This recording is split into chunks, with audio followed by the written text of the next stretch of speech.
Hey there, beautiful souls, and welcome to another episode of Pain to Power Emotional Healing, Self Love, and Spiritual Growth, the podcast where we talk all things healing, transformation, and the journey of turning life's hardest moments into fuel for awakening.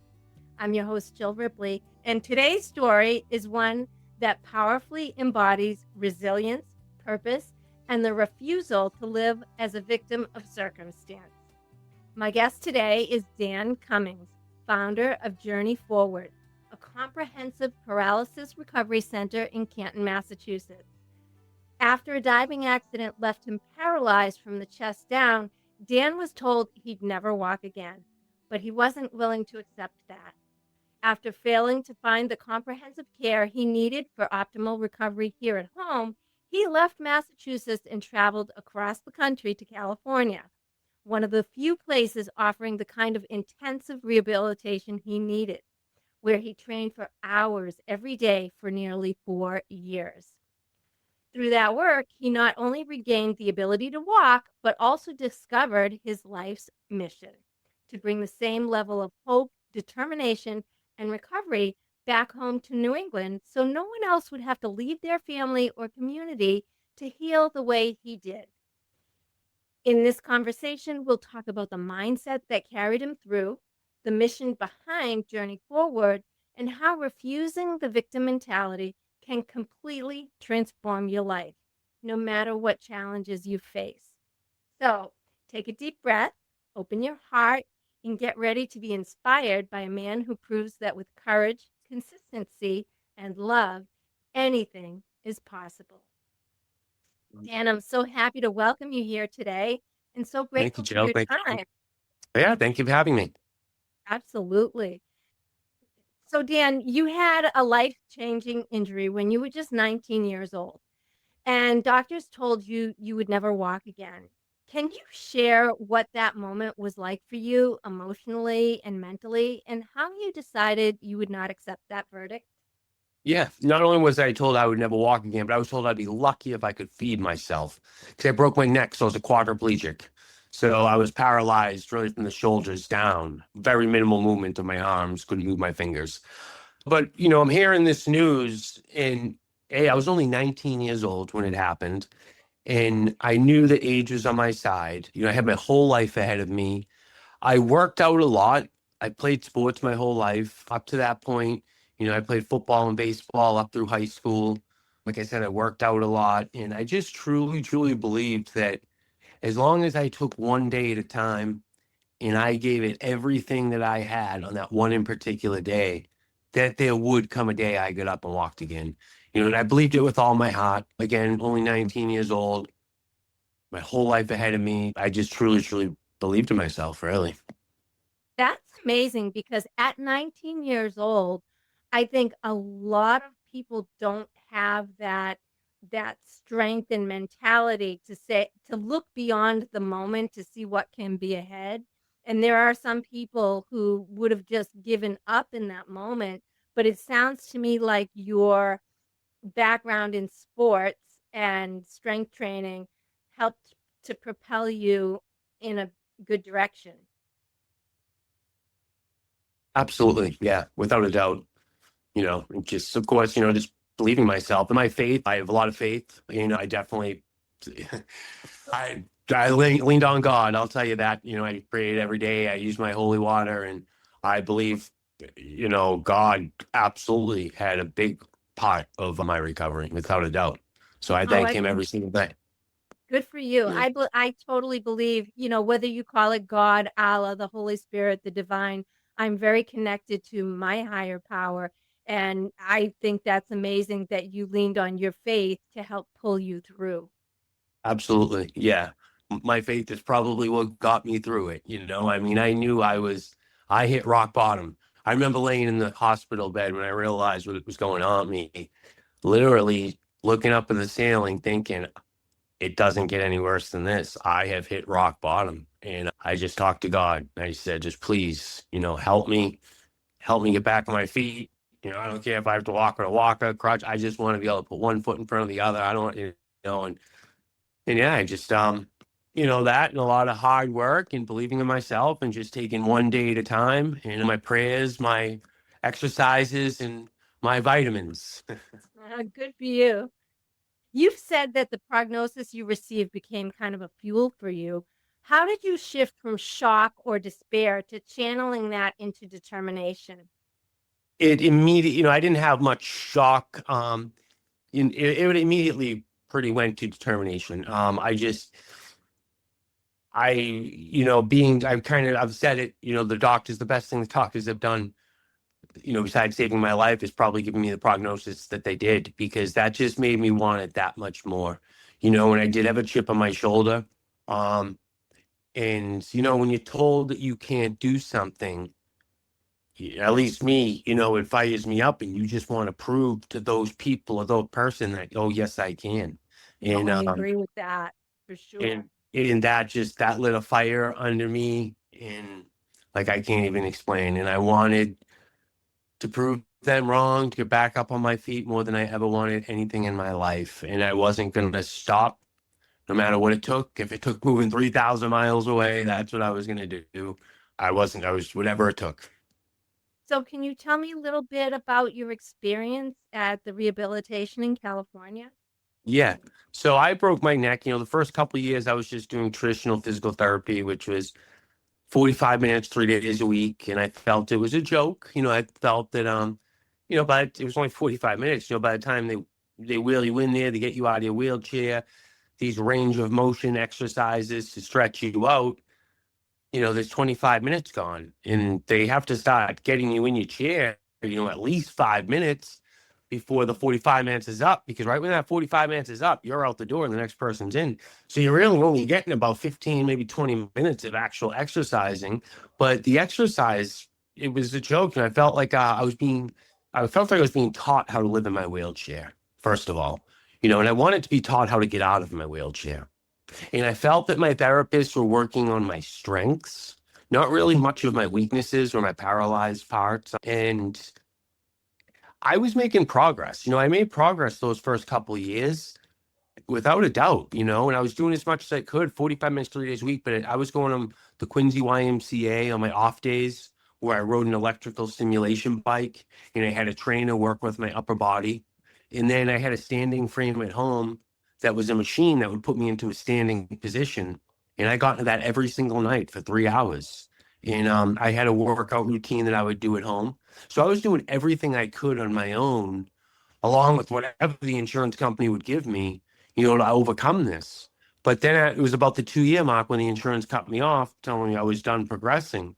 I knew I wasn't done progressing. I was just progressing too slowly for them. And they didn't want to pay for my therapy. And so that was more fuel for me, telling me I was done progressing. No, I'm not done progressing. And I did some research and I found out about a place in Southern California that worked with spinal cord injuries up to 3 hours a day. I was like, well, 3 hours a day, that's what I wanted. That's what I needed. I was willing to put in the work. I just needed the opportunity, but that was 3,000 miles away, and I was in Boston. That was in San Diego. Thank God I had a brother who lived in Los Angeles. It was about 90 minutes north of San Diego where this facility was, but it was close to 3,000 miles. So I called him. I told him about the facility. Eventually, I flew out there, and my brother Jimmy drove me down to Project Walk in San Diego. And I went in there, and I was in there for not even 5 minutes. And I mean, I saw like quadriplegics and paraplegics, on like treadmills and on total gyms, on spin bikes. Their trainers were doing things with them that I couldn't dream my therapist doing with me. And I knew that if I wanted to get back on my feet and reach my goal, that was the program I needed to be a part of. But the problem was at the time is I did live 3,000 miles away, and I still was dependent. I was a dependent quadriplegic for those first few years. I had a personal care assistant. I'm the youngest of seven. So my older brothers and sisters, they would alternate days and times to come help with whatever they needed to, whether it was daily needs or helping me exercise. But I knew I couldn't get anyone to move to San Diego with me. All my family in Boston, they were married. They had their careers in Boston. Jimmy, who was in LA, he was in the movie business. He couldn't move to San Diego. He had his wife in LA and they were doing their thing. So if it was a move I was going to have to make, I was going to have to do it on my own. And I just remember that drive up to San Diego to LA.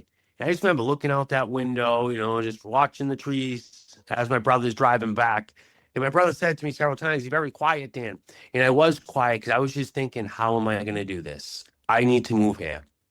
I need to move 3,000 miles away. I don't know how I'm going to do it, but ultimately, I went back home and I had to force myself into independency. I wouldn't let anyone do things to me anymore. So I'm like, listen, I got to go out to California. You're not going to be in California with me. Tying my sneakers, at first it was taking, 45 minutes to tie my sneakers. But 3 months later, I was doing it in 30 minutes. And 2 months later, I was doing it in 15 minutes. And I was now buttoning my buttons and dressing myself and zipper and zippers, which was tough to do, and I couldn't really move my fingers. And I went and I got my license back, so I learned how to drive again, and I got a wheelchair vehicle. In 11 months after visiting this center, August 1st, 2003, I broke my neck June 24th, 2000. So August 1st, 2003, I boarded a plane, I flew out to California, and I got a one-bedroom apartment. And I joined this program. And it was an intense exercise-based program. And I spent nearly 4 years in the program before I eventually walked out of there with my walker, which was 7 years after doctors told me that I would never walk again. And That must have been so emotionally gratifying for you. And what an accomplishment to come from that prognosis that you'll never walk again to saying, yeah, you know what? I did it. it was, yeah, I will, I remember the day I took my first steps, in Project Walk with the walker. And I remember driving back to my apartment after that. And I used an emotional ride. It just hit me when tears coming down my face because I just remember like I did it. I did what I came out here to do. And it was still sloppy. It was ugly. I walked, I knew that I had to come back home and continue to work at it, but I was now able to walk along, put one foot in front of the other, no one holding on to me. And so that was big. And then, but that left me now with a new goal because I couldn't, I come from Boston, Massachusetts. We're supposed to be the capital of the medical field, all these great hospitals and doctors. Well, I couldn't understand why I had to move 3,000 miles away to find a place, not only to help me walk again, but to give me my life back, like a quality, independent life. So I Yeah, wanted for to bring sure. I wanted to bring that program home. So I came home and with the help of my brother Jimmy, we raised a lot of money. And that's when I started Journey Forward. And I founded Journey Forward in 2008. And I modeled it after, California's Project Walk San Diego.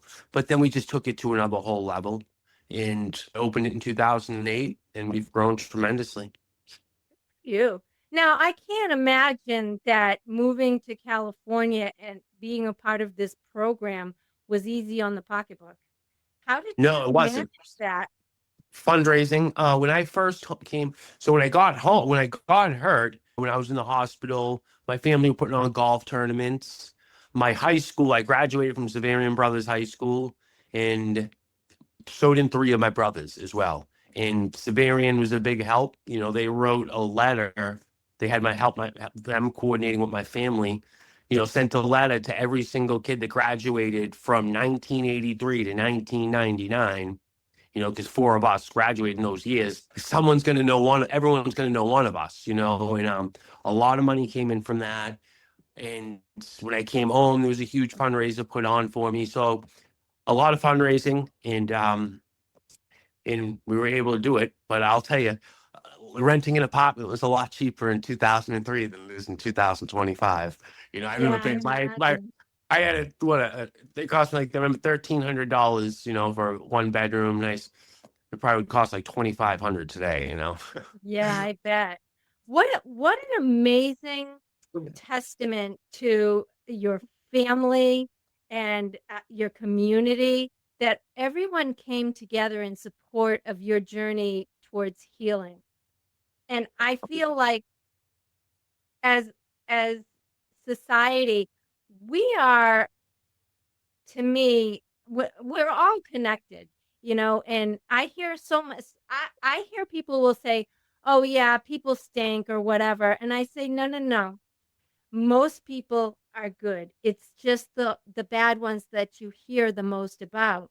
And I think that, people hearing more about stories like yours and the people that come together to help people like you and others around, I think that's more the norm than people would come to believe. Yeah.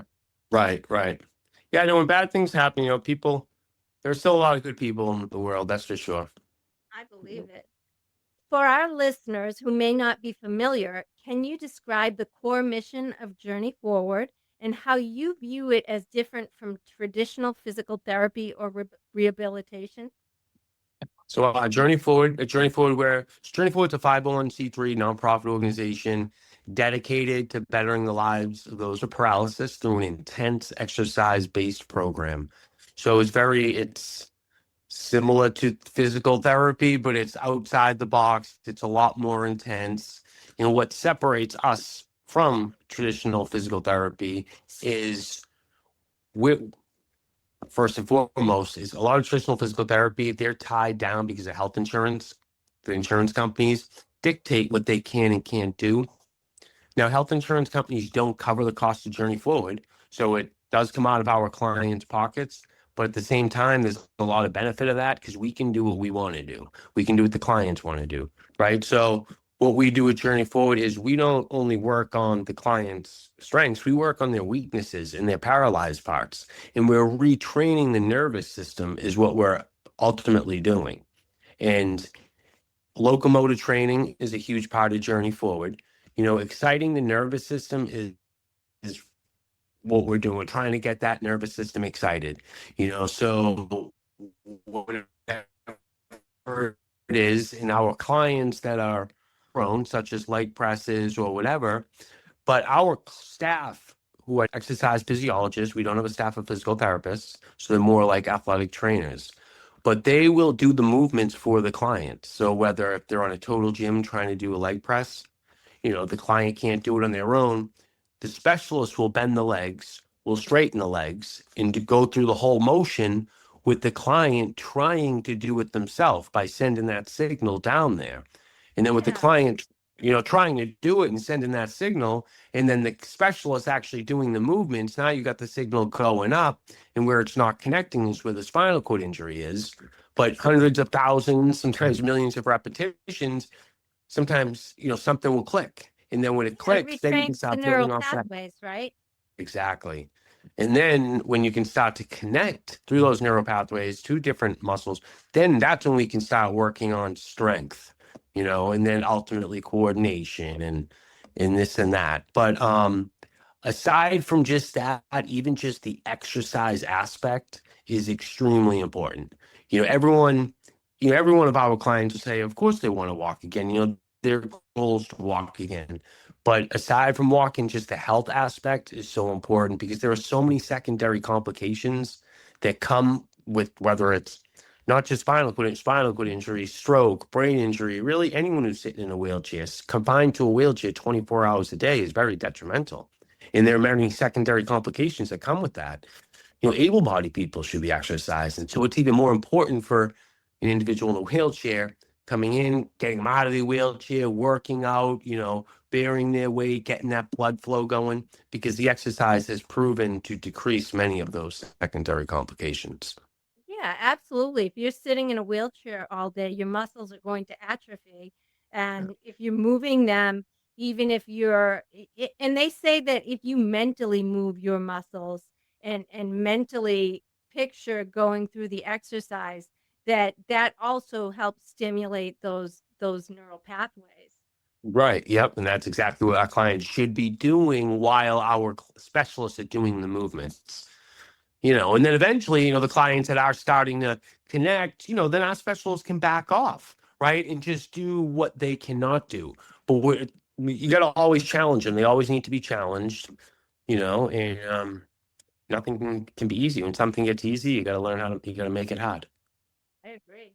So, in your view, what's the difference between hope and realism in the context of recovery? How do you stay anchored in both? Well, hope, I believe, leads to realism, right? At first, you got to have hope that you can achieve it. You got to believe it to achieve it. So, you know, y- hope, I think, is really just the beginning, and leads to realism. You gotta have hope, and with hope, then you'll go for it because you have hope to achieve it. And then as long as you keep going and going, then that reality will become a reality, will become true. I agree. So, for someone listening right now who has had trauma, loss, or major life shift and feels stuck, what would you say are the first steps in moving from victim to participant in their life story? Well, there's always someone worse off.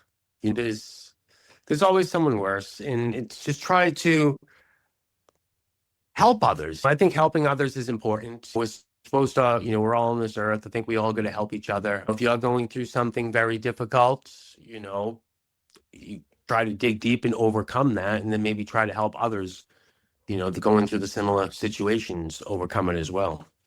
I agree. Do you have a favorite recovery story from people who have been through your program? I don't necessarily have a favorite. We've been open now, geez, for 17 years. There's been a lot.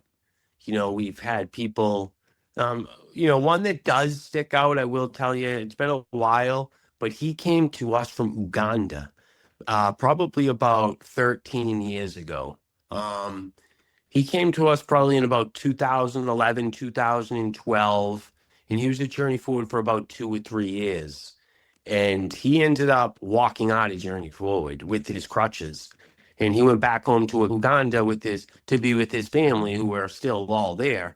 Um, that one sticks out. I think that one sticks out because he came so far and risked, so much, and it worked out well for him, and he got to go home, on That's his feet. that's such a testament to the tenacity of people and putting your faith in something and saying, yes, I can. I always tell people, don't say I can't. Say, how can I? Exactly. Right. Yeah. So tell me, are there any events or things coming up that you'd like for people to know about for Journey Forward? Well, we just had our walk in October. We just filled our Boston Marathon team, because we've been a part of the Boston Marathon since 2014. We will have a casino night coming up in May. We don't know the date of that, but it's usually the second or third Thursday in May. It's always on a Thursday. It's always at King's in Dedham over at Legacy Place. Because being a nonprofit, we depend heavily on our fundraising. We collect donations on a daily basis through our website, journey-forward.org, if anyone ever wants to make a donation. But yeah, we definitely depend heavily on our general donations, our fundraisers, whatever it is. All right. And how can people connect with you? Through our website, my info is on there. Our telephone's on there. 781-828-3233 is Journey Forward's number. My email address is first name, last initial, Dan C at journey-forward.org is my email. But they can just contact Journey Forward and they'll get a hold of me. All right. Well, thank you so much. Yeah. This has been such a truly moving conversation. Dan's story reminds us that healing isn't just about the body, it's about the heart, the mindset, and the will to rise when everything around you says you can't. He could have accepted the limitations placed on him, but instead, he turned them into a mission, not only to walk again, but to make sure others had the same chance. That's the essence of pain to power, taking what broke you and transforming it into something that builds others. If this episode resonated with you, please share it with someone who might need to hear that healing is possible, that even when life changes everything, you still have the power to choose how the story ends. To learn more about Journey Forward and the incredible work Dan does with his team, visit journey-forward.org. And if you feel inspired, consider supporting their mission. For more tools, inspiration, and community, you can find me on Instagram and Facebook at Empowered by the Storm, or visit empoweredbythestorm.com. Join me on YouTube for more episodes and guided reflections. And if you're ready to explore life coaching and take your own next step towards healing and growth, reach out. I'd love to walk the path with you. Thank you so much for listening, beautiful souls. Until next time, keep believing, keep rising, and keep allowing love to guide you forward.